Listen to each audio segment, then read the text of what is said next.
Nous allons à présent continuer avec les propriétés de la transformée de Laplace. Donc la transformée de Laplace, il faut comprendre qu'on ne peut l'appliquer qu'à des fonctions qui sont linéaires, invariant dans le temps, qui obéissent au système, qui obéissent au principe de causalité. Donc on a certaines propriétés qu'on va survoler. Donc propriété de transformer de Laplace. Donc dorénavant on va écrire transformer de Laplace.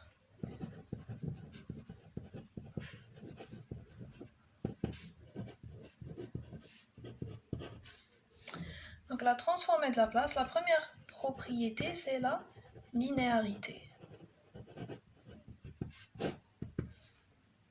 Donc supposons pour commencer que pour chaque fonction f de t, la transformée de Laplace ديالها واسمها f de p.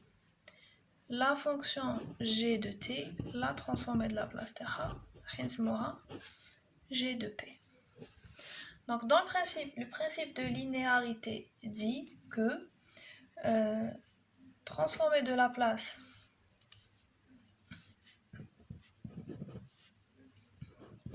de f plus g, transformer de Laplace de f plus g est égal à la transformée de Laplace de f plus la transformée de Laplace de g, tout simplement. Donc si j'ai f de t égale à t et g de t égale à 1 sur t carré, exemple,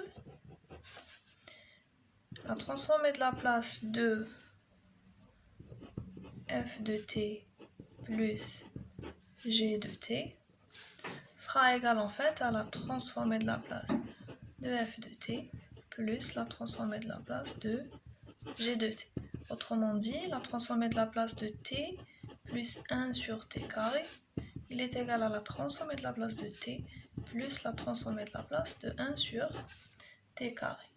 Donc ceci, en fait, il va simplifier les calculs. Pourquoi? Parce que calculer l'intégrale de t exponentielle moins pt plus intégrale de 1 sur t carré exponentielle moins pt est plus simple que le tout.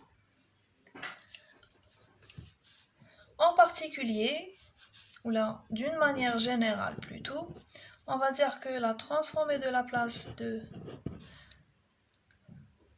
alpha f de t plus bêta g de t est égale à alpha transformée de Laplace de f de t plus bêta transformée de Laplace de g de t. Ça veut dire que si j'ai une constante qui est multipliée par f, la constante, elle va sortir de la transformée de Laplace. Donc ça c'est pour la première propriété. La deuxième propriété qu'on va voir, c'est la propriété de changement d'échelle. Deuxième propriété, c'est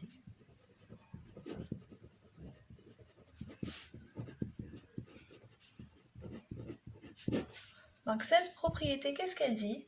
Elle dit que si j'ai f de t, la transformée de Laplace taha c'est f de p, on part toujours de ça. Alors,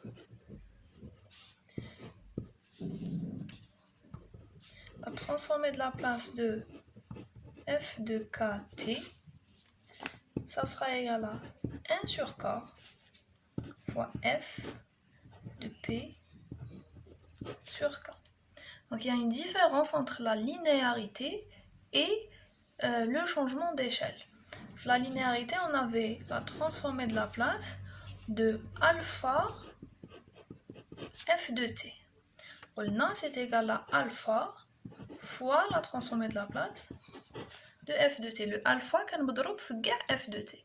Alors qu'ici, le k, il est multiplié par la variable t, pas par toute la fonction f. Donc il y a une différence. Donc ça, c'est pas ça, c'est différent. Si je veux prendre un exemple, on va dire que f de t égale à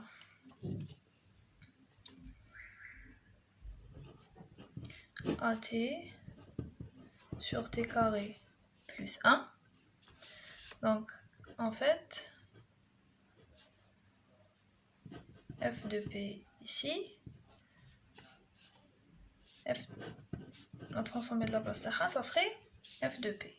Si maintenant, je veux calculer la transformée de la place de f de kt, ben elle sera égale, qui نصيب la transformée de la place en fonction de P, où نصيب P نقسمه على K, et le tout نقسمه على 1 sur K. Elle sera égale à 1 sur K, f de P sur K, ce qui est différent de ça. C'est important. Donc ça, c'est le changement d'échelle. La troisième propriété, c'est la transformée de la place d'une dérivée. TL d'une dérivée. Donc on part toujours de si f de t a une transformée de la place de f de p, alors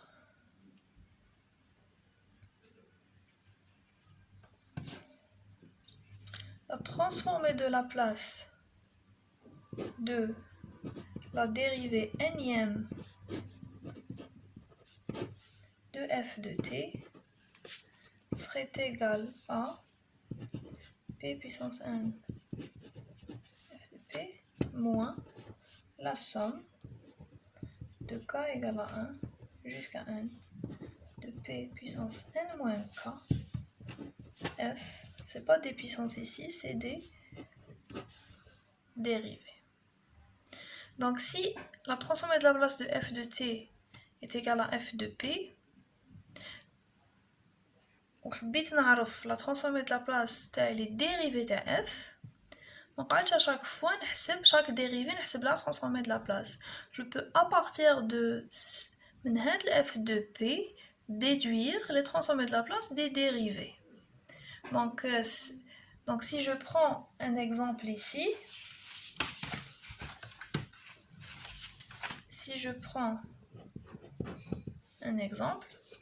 donc si j'ai que f de t, la transformée de la place de f de p, la dérivée première, la transformée de la place de df sur dt, si j'applique ça, df sur dt. df sur dt, ça veut dire que n égale à 1. C'est la première dérivée.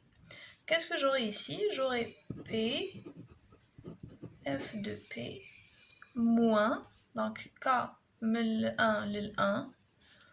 Donc je remplace, donc k égale à 1. Donc j'ai n égale à 1 et k égale à 1. C'est p puissance 1 moins 1.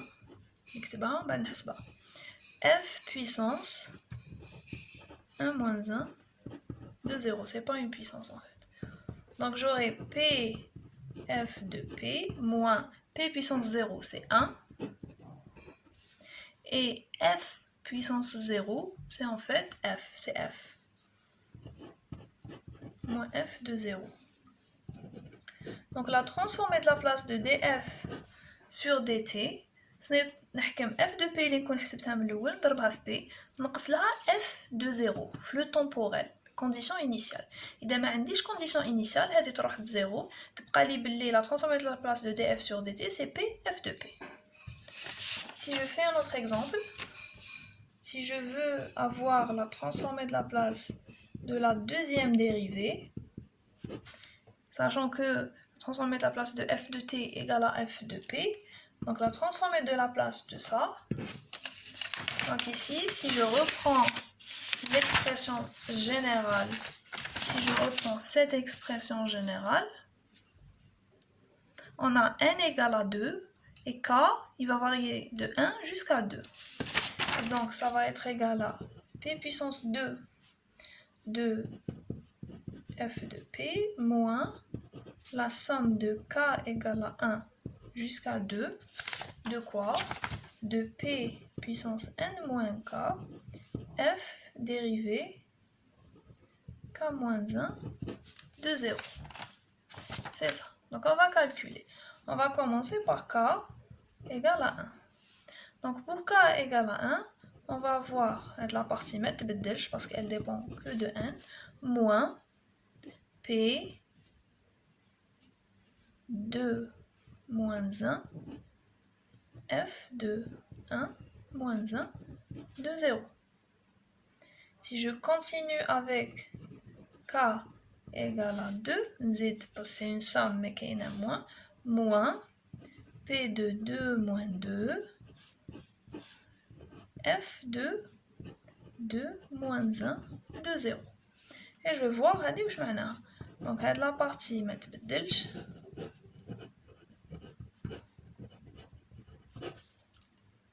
P carré F de P moins P de 2 moins 1, c'est P puissance 1, c'est P. F de 1 moins 1, c'est F puissance 0. F puissance 0, c'est IA. P F de 0 moins P de 2 moins 2, c'est P puissance 0. Donc c'est 1. F de 2 moins 1, c'est F puissance 1. F puissance 1, c'est F prime. Donc le cas هنايا نصيب زعما هنا نحسبو je sais pas dans un autre exemple on aurait 3 moins 1 égale à 2 f puissance 2 c'est f2 prime c'est la dérivée seconde donc هادية راهي تهضرنا على en fait les dérivés 0 c'est la fonction f puissance 1 c'est f prime f puissance 2 c'est f2 prime f puissance 3 c'est f3 prime etc. Donc أنا كي نلقى 0 ça veut dire que c'est f. Qui nlqa 1, ça veut dire que c'est f'. Qui nlqa 2, c'est f2', etc. J'espère que c'est clair. Donc, la dérivée, la transformée à la place de la dérivée seconde, on juste à partir, en fait, la transformée de la place de la fonction originale. J'ai pas besoin de calculer à chaque fois. Par la suite, on va voir que la plupart des systèmes qu'on va utiliser ont des conditions initiales qui sont nulles. Quand on a des conditions initiales qui sont nulles, ça veut dire que f de 0 va être égal à 0, f' de 0 va être égal à 0, f2' de 0 va être égal à 0. En général, on va se retrouver qu'avec ce terme. Et donc, on dira que lorsque